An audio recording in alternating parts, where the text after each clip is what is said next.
Il y a une semaine à peine, j'ai eu 57 ans. Et si j'avais aujourd'hui la possibilité de remonter dans le temps pour parler à moi-même, à ce jeune homme de 20 ans que j'étais, et lui donner quelques conseils, voici les 50 choses que je lui dirais. Numéro 1, travaille ta volonté.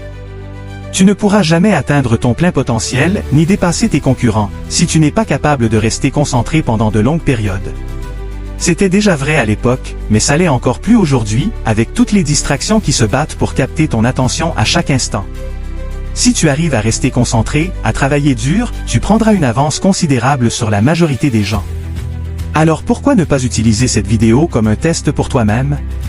Si tu parviens à l'écouter jusqu'au bout, sans zapper, et à vraiment absorber en profondeur ce que je dis, tu feras déjà partie d'une minorité.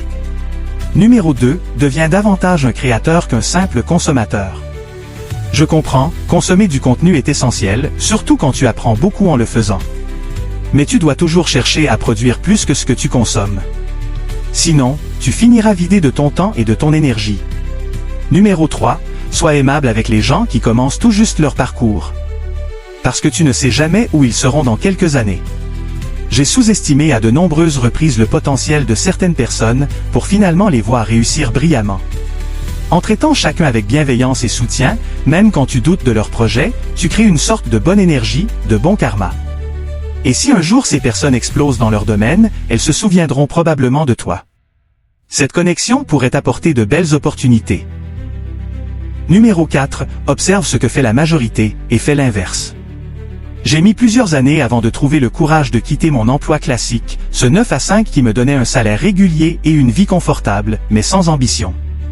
Et puis un jour, en construisant un escalier pour un riche entrepreneur, j'ai compris qu'un autre chemin existait. Je suis reconnaissant d'avoir osé tenter ma chance. Si j'étais resté salarié, je ne serais jamais devenu millionnaire. C'est une idée toute simple. Si tu fais ce que tout le monde fait, tu auras les mêmes résultats que tout le monde. Alors refuse la normalité.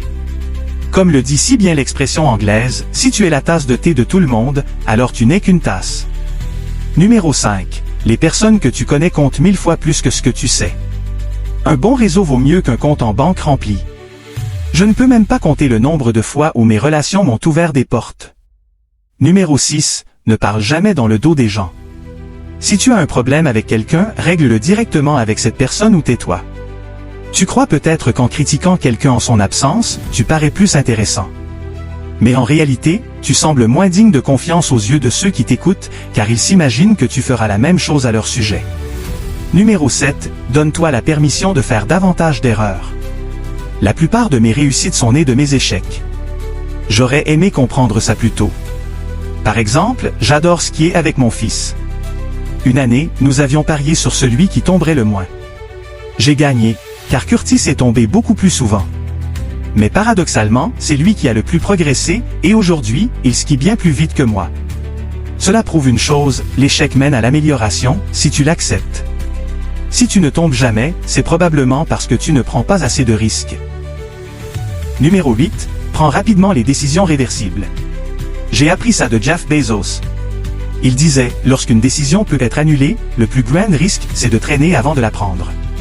En revanche, pour les décisions irréversibles, prends ton temps. Car là, le plus grand danger, c'est de faire le mauvais choix.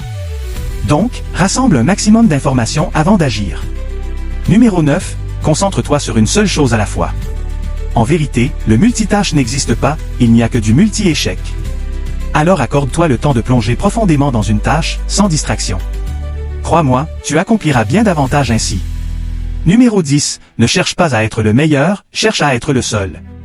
Tu peux y arriver en combinant des compétences apparemment sans lien entre elles. Steve Jobs, par exemple, a mélangé son goût pour la calligraphie, son sens du design et la technologie. De cette combinaison est né Apple. Il était alors le seul à agir de cette manière. C'est l'un de mes conseils les plus précieux. Et pour terminer cette première partie, numéro 11. Si tu n'aimes pas quelque chose dans ta vie, alors change-le. Tu as plus de contrôle que tu ne le crois.